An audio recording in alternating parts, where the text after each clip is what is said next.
First off, what is your name and what office are you running in? Okay, yeah. So my name's Rajah MAGGAY. I'm running to be your next independent city councillor for Ward Nakota Isga. Why are you running? Yeah, so I'm running to make sure that our city is more affordable, safe, and better connected, where folks have reliable city services. So a community where housing is available, folks have reliable transit, quality amenities and public spaces, and where small businesses can thrive. If you were elected, what would be your first priority to fix? Oh, that's a really good. That's really a really good one, because I think when I've talked to folks in Ward Nakota Isga, it goes from Groat Road all the way west to 231st Street, and then what people are feeling right now is just the crunch of the growth that we're seeing, both geographically, population-wise. And so the first thing I really want to look into is at our city services, making sure that folks have access no matter where they are in the ward. Great. How will you balance fiscal responsibility? Yeah, so I think affordability is top of people's minds right now. I mean, even for myself, I know even in a two-income household, when you raise property taxes at an unsustainable rate, it's not sustainable for anybody right now. It's not realistic, and you're asking people to put on a lot of burden right now, and same with small businesses. And so I think what the city has to do going forward is really protect the core city services that people rely on every day, because that's another aspect of affordability. So making sure people have different transportation options like transit, making sure that there's programming at libraries for people. And so really, I think it's looking at the core city services that people rely on, making sure that those are really strong, and then looking at where you can make adjustments. Construction and long timelines definitely frustrate Edmontonians. What would you change about how Edmonton plans and delivers these projects? Oh, yes. Yeah. So the West End right now, where Nakota Isga is experiencing a lot of that, especially because of the Valley Line West and the accelerated construction that's going on there. And then you're also seeing closures on 95th Avenue. You're seeing the Wellington Bridge closure coming up. And then so I think what we've seen is some projects being kicked down the line and then other ones that need to catch up. And then so I think there needs to be better foresight too. And truly, I just want folks who work at city administration or folks who are running for city council to hop in their car or go on the bus or try and bike and walk throughout the area and see where those gaps are and where the bottlenecks are happening, and see if it's actually realistic for that to happen.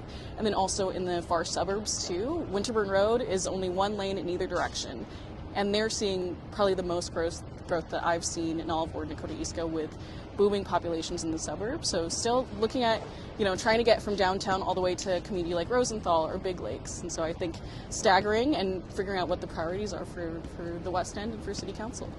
One thing I forgot to ask at the beginning, what was your most recent job? Oh, okay, yeah. So I'll do a little bit of background for myself. So I grew up in the West End. My family immigrated from the Philippines, and then I was born and raised in Edmonton.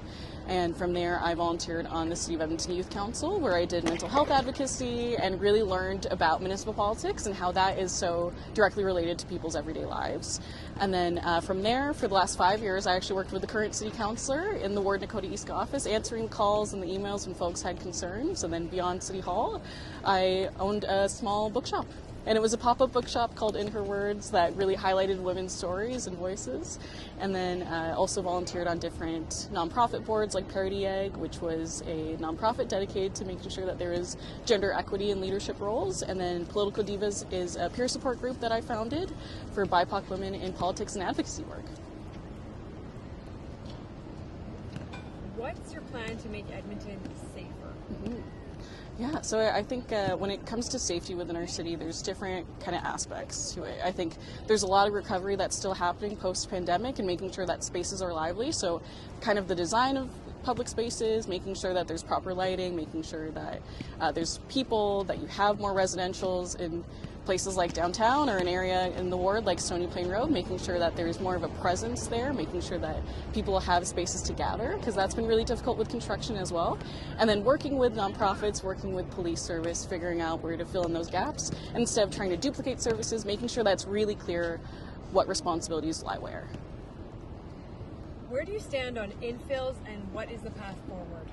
That's also a really good question. So, the breakdown of the ward is that it has neighborhoods outside the Henday that are the new suburbs and even some of the older suburbs like Lewis Estates, and then the more mature communities within the Henday. And then so personally for myself, I live in a community within the Henday that is experiencing a lot of infill right now, and really I think that the path forward is infill, but making sure it's being done in a really thoughtful and responsible way. And so what I've been telling people is that I would like to look at the scale and the built form of things. So, there are different examples of fourplexes or duplexes in areas like Kenora and Britannia Youngstown that are more so just in scale with like a large single family home. They just so happen to have more units in them. Predictability.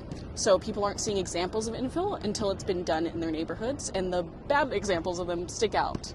And then the ones that are well integrated in the community are more seamless. And then the engagement side of things. So I want to make sure that folks have an opportunity to have their say on what they'd like to see maintained, whether that's green space, whether that's parking, whether that is just gathering spaces for the community, what they're comfortable seeing evolve, so areas that would need some more kind of densification, and then areas that need major transformation, so like a Stony Plain Road.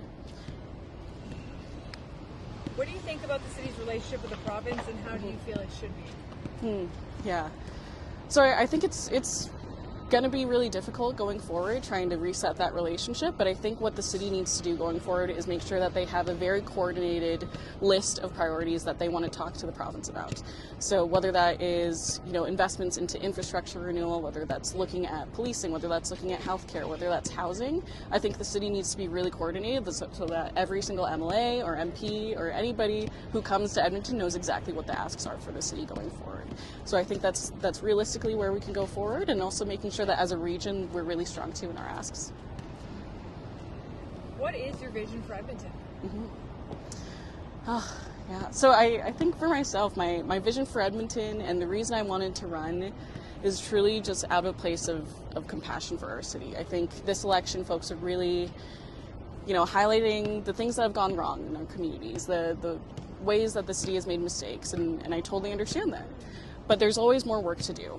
And I think, if we come from it at a lens of here are the things that we would like to see improved, but also from a place of this is what we really love about our communities, I think that is the best place to go forward. Because Edmonton is actually a really great place to live. 200,000 people within the last 4 years decided to make Edmonton their home. The city is growing. People love this city for so many different reasons, and so I want to make sure that we come from a place of that and not just kind of this negativity that we're seeing right now. So, yeah, one that has a really bright future. And if elected, what is the one thing you want people to remember you accomplished at the end of your term? Yeah. So I think what I would want people to remember if I get elected, if I'm able to serve the people of Nakota EE-ska, is just bringing people together and making sure that we can get through these changes and challenges together. I don't want to overpromise things. I don't want to, make unrealistic promises on certain city decisions, but I want people to know where my values are, what my priorities are, and know that every decision I made came from that place.